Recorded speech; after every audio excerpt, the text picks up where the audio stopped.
Do all of your runs look like this?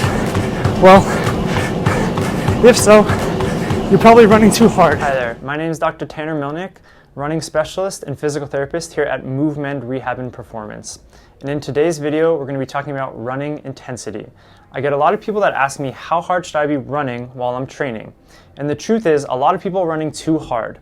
You know, oftentimes you'll see people absolutely dying on their runs, sweating, look like they're out of breath. Now, oftentimes when you're running at this intensity, especially if you're running here for too long, it can lead to overtraining or increase your injury risk. So there are really three main ways that we can track running intensity. So those three are going to be heart rate, pace, and then rating of perceived exertion. Now, they all have their pros and cons, but in this video, we're going to be focusing just on RPE, or rating of perceived exertion. Now, rating of perceived exertion is a really helpful tool because it can both help you tune into your body while you're running, and then it also doesn't require any equipment, so you don't need any watches, heart rate monitors, anything like that. All right, so now we're going to talk about the RPE scale, which is demonstrated here. So the RPE scale for running, we're really focusing on a couple different segments. So the first segment is going to be kind of 4 out of 10 and lower. So in this area, we're really focusing on kind of base building, really targeting your aerobic capacity, which is going to help you run, most of your running time. Now, for the purposes of this video, the next segment is going to be about 5 to 10 to about 7 out of 10. Now, in this area, you're going to start to add some speed work, and the intensity is certainly going to pick up. Now, this can be used to really push your fitness and help improve the speed that you can run at higher intensities and for longer durations. And then the final segment is going to be about 8 out of 10 till 10 out of 10. Now, at this intensity, it's going to be really high intensity. You're going to be absolutely sweating. You're going to be, really out of breath. And you shouldn't really be able to maintain this intensity for too long. Now, we're talking maybe even 15 minutes at most.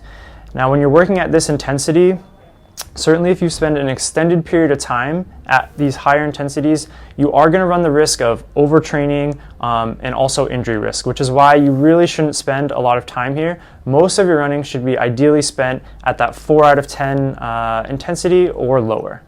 Now we're going to transition to the treadmill. I'm going to put on some running clothes, and I'm going to give you an example of what some of these various intensities look like. All right, so now I'm going to get on the treadmill, and we're going to talk about what RPE looks like when in action.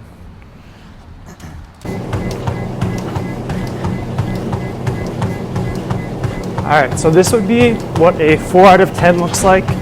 I can still talk pretty comfortably in full sentences. My breathing is not too labored. Feels pretty comfortable. You should feel like you should be able to sustain this pace for a very long time with not a ton of effort.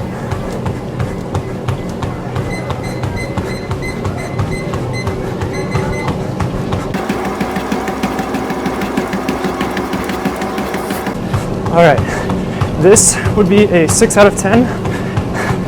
My breathing is more labored, and it's definitely harder to talk, and definitely not in complete sentences. The pace here doesn't matter at all. It's going to be a little bit different for everybody, but that's why the RPE is so powerful, because it can clue you in, no matter what your pace may be, to exactly the right difficulty level.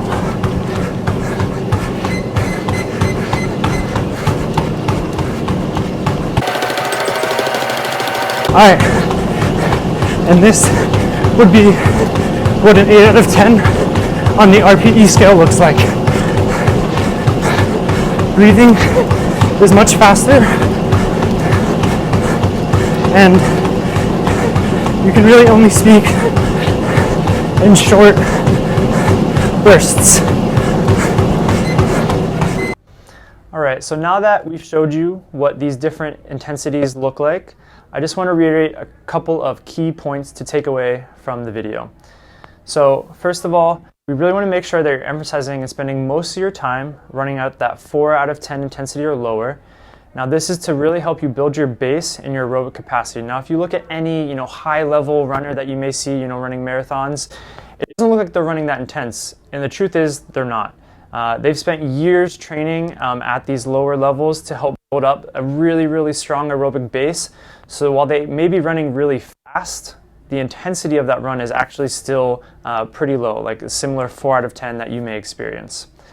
Now, in order to improve your running, maybe not to that level, but beyond where you're at right now, you really do need to focus on spending most of your time there, and you can add in a little bit of some of this higher intensity running to also kind of help improve your performance running at higher speeds. Now, I hope that you found this video helpful, and now you can start to hopefully integrate RPE into your runs. Now, once you start to integrate this scale, you can certainly pair it up with some other metrics like heart rate and pace, but certainly you should keep your focus, especially initially for those newer to running, on RPE and learn really what it feels like to run at these various intensities. Now, as always, happy running.